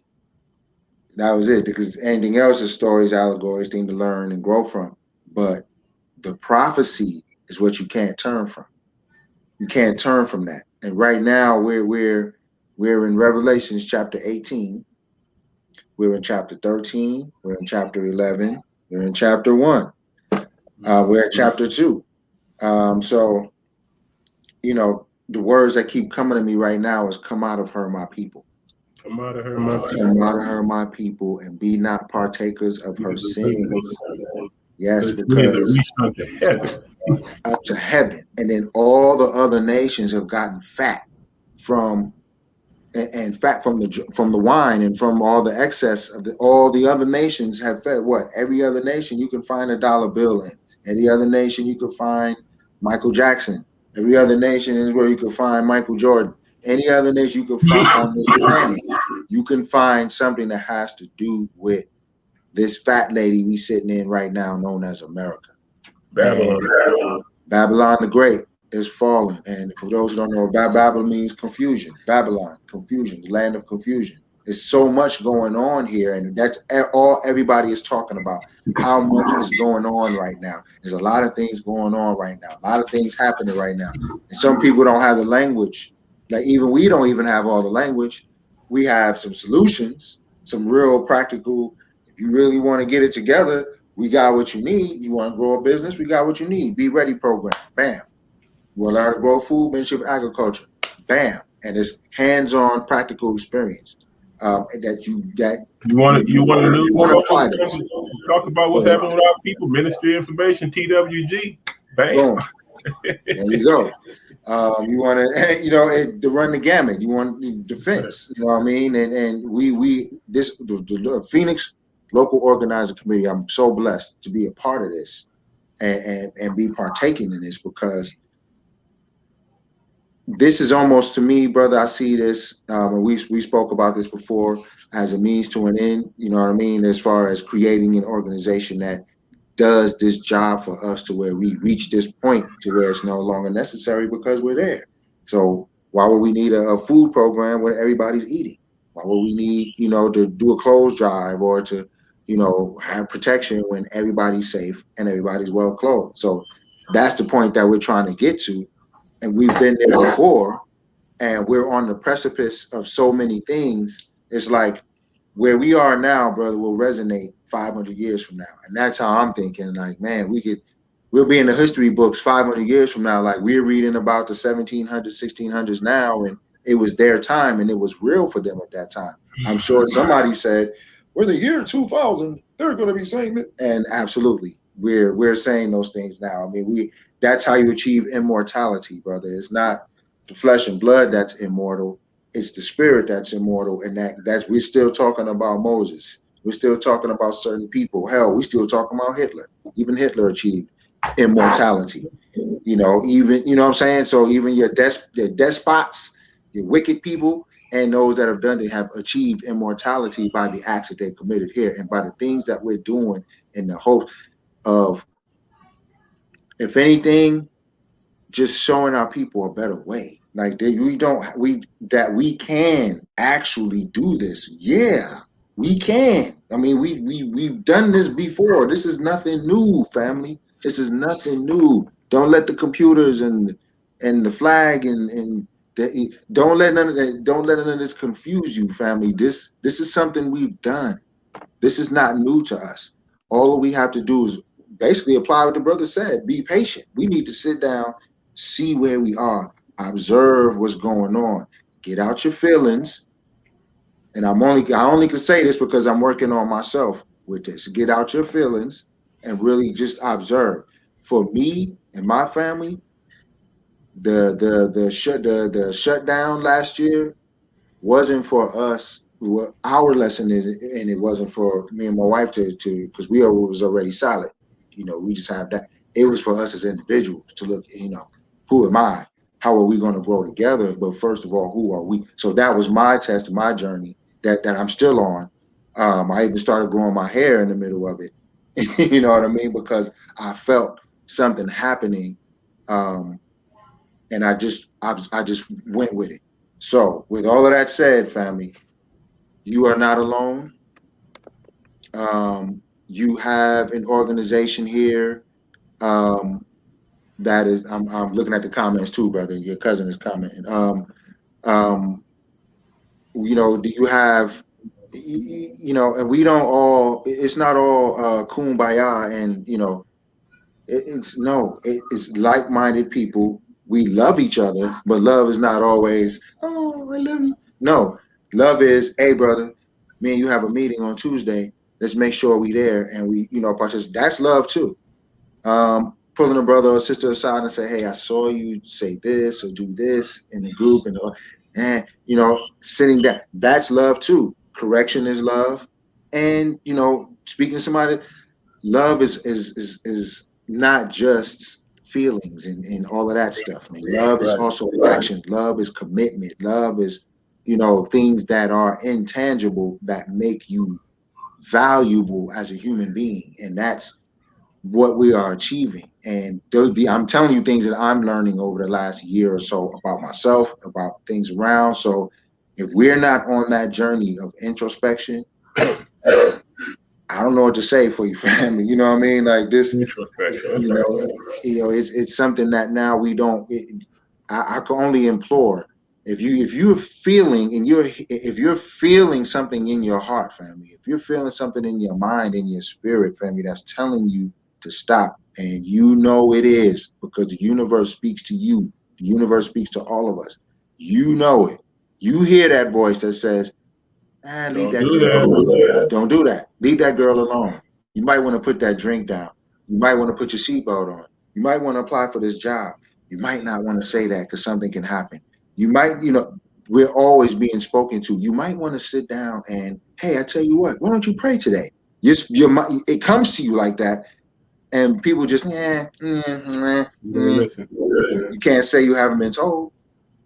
You've been told. You just ignored it, and we get those people on the back end, brother. We get those that, you know what I'm saying, now we have to apply with the brother, what's his name?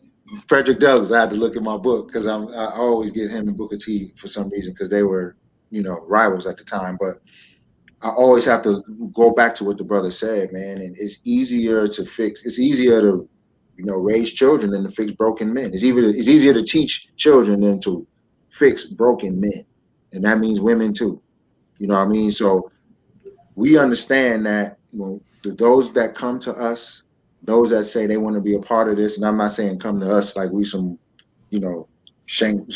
church or anything, but those who decide that this is an organization you want to be a part of, just know that, come in it with realistic understanding and expectation. The first thing you're going to do is work, because there's plenty of work to do. I need assistance. brother on the other side assistance. You know what I'm saying? So this is also a call to action. It's a call to action. Hit those links, family. Hit that link, www.vphxloc.org. I put it in the chat, family. You want to do that, okay? You want to do that. Give us a shot. We have classes all the time. Check us out. If anything, you can say, hey, at least I gave those brothers a shot. At least I gave those brothers a shot. At least I took the time to, investigate what these two brothers are talking about on the stream right here. And you won't regret it, family. You won't regret it. Just come in understanding that this is, social club time is over. This is not a social club. Okay, it's not a church. We're not here to party. We have a good time. We love each other. We meet up all the time. We have a good time. We celebrate life together. And we remind each other that we love each other.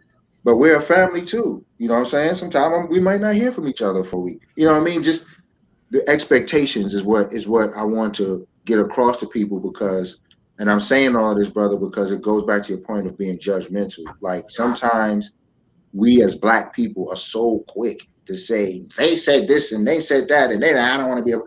And it's like, wait a minute, you're not even, okay, I'm human. I may have had a bad day and said something, you know what I mean? So now you're going back to justifying just your existence, you know what I'm saying? And so I think that, brothers and sisters, man, when you're going to want to get with somebody, because to be an island in this time is not going to work for you.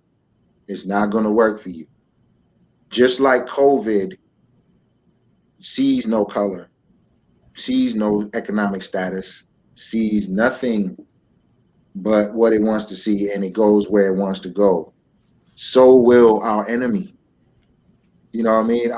I'm seeing visions of, just like I saw when I lived in Los Angeles in the 90s. I saw Army tanks going down Crenshaw Boulevard after the riots.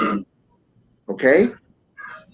On Vernon and Slauson. Okay? It's crazy to see tanks in the middle of the hood.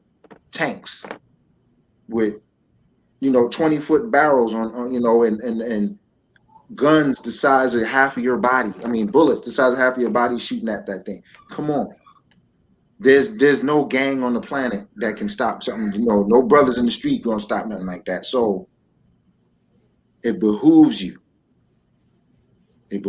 family, to really sit down, observe what's going on around the world, and I mean take a good look.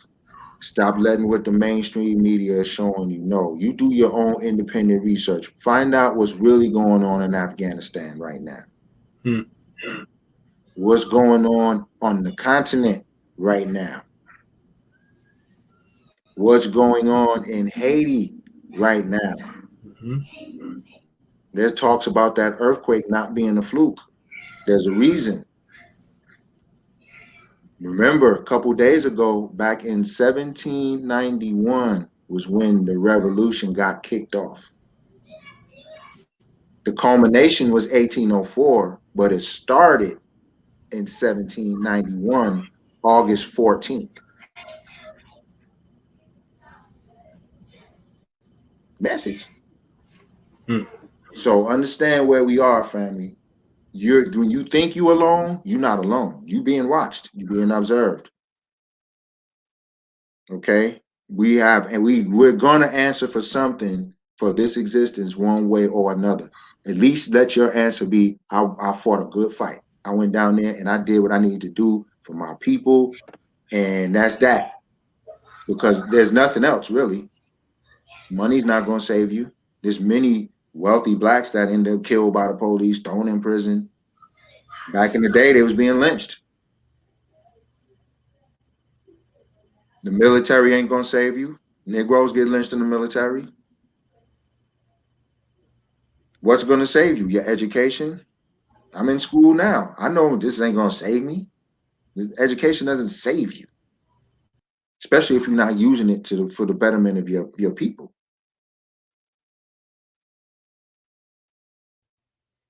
So now is the time, brothers and sisters. Now is the time. Now is the time. We're gonna do this like the closing at a church. For all of those who are now willing to donate and want to join the church, come on up to the altar and let's talk. Well, our website is the altar. All right. Go on, log on, check us out. There's videos on there about what we're doing. Check us out on IG. You see what we're doing out in the farm. You see what we're doing with business. You see what we're doing with Grassroots Bookstore. You see what we're doing. Now is the time, family.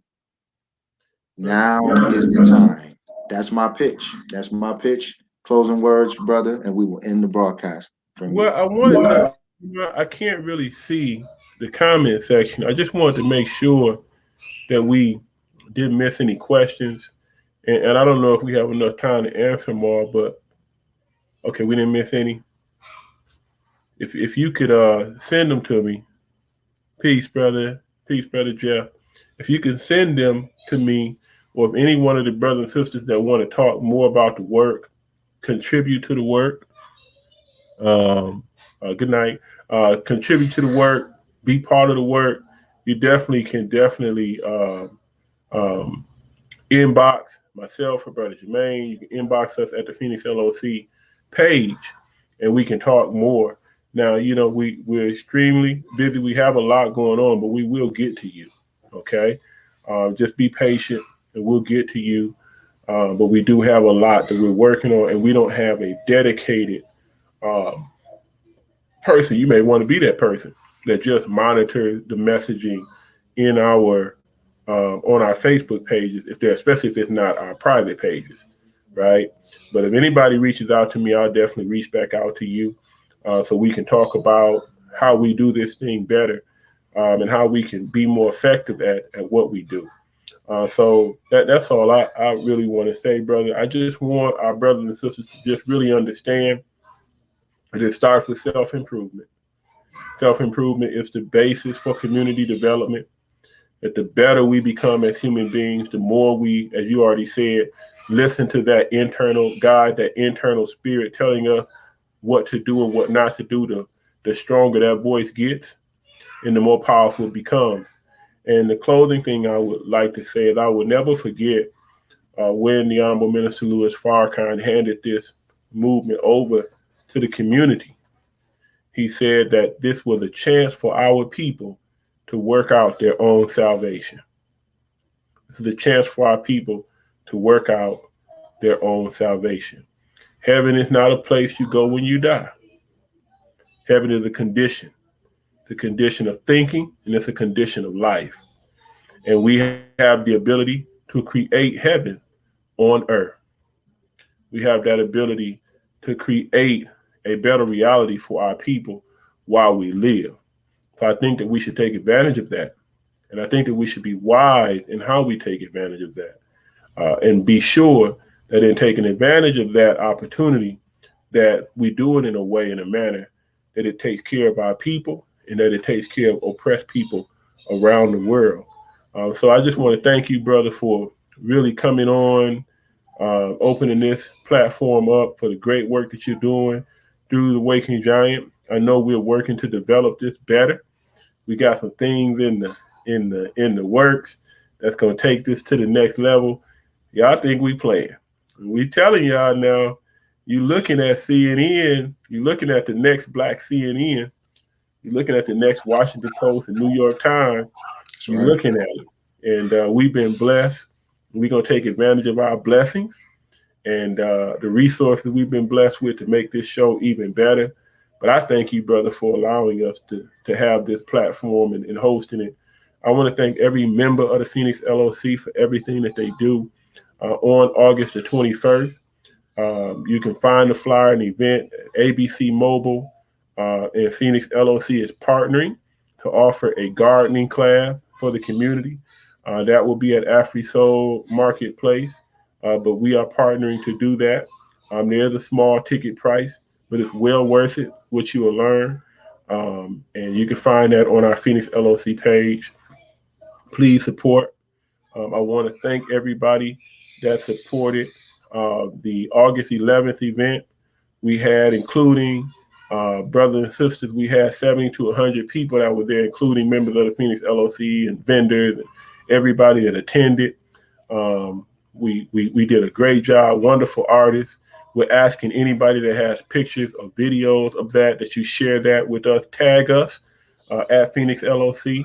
On Facebook, it's at Phoenix_LOC. On Instagram, is at PHXLOC. We're asking that you tag us so that we want to put those pictures together and those videos together to continue to move. And we got some other things that are going to come up through the Phoenix LOC at the Grassroots Bookstore. Please support the Grassroots Bookstore. We are open from Tuesday through Thursday and Sunday from 12 p.m. to 5 p.m. On Friday and Saturday, we've extended our hours throughout the summer, at least in the month of August. We're going to see how it works out.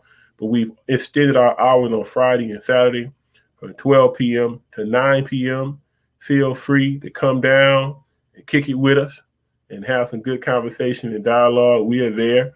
And of course, buy some books. And we got the Torso Tonic there. It's delicious. It's been selling out. We got your sandwiches now, your chicken salad sandwiches, your salmon salad sandwiches. You can enjoy some good eat, some good drink, and we'll even put a cup of coffee on. At least if I'm there, I'll put a cup of coffee on for you, free of charge, right? We can sit down and we can have a conversation over coffee. And if you like tea, we got tea. I don't know if I can do the tea for free because the tea costs a lot of money. But if you want a cup of tea, we'll give you a cup of tea. And just watch what we do and support all that we do, brother. You know, you got the Black Film Night coming up on the 28th down at AfriSoul Marketplace, right there in the parking lot. I think that's at 6 p.m.